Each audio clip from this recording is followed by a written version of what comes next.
Welcome to Login Aid. In this video, I am going to guide you on how to fix hotspot if grayed out on iPhone.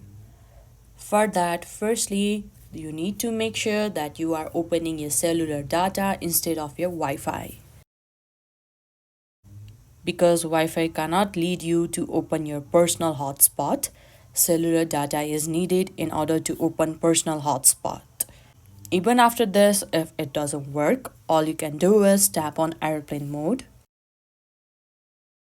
And after certain minutes or seconds, you can simply turn it back on or off.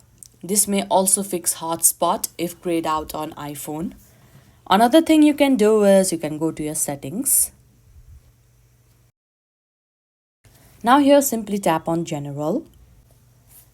And at the downside, you can see the option shutdown. You can simply tap over there. And after you restart your phone back again, this may help you fix hotspot grayed out. But these are some of the steps to fix it.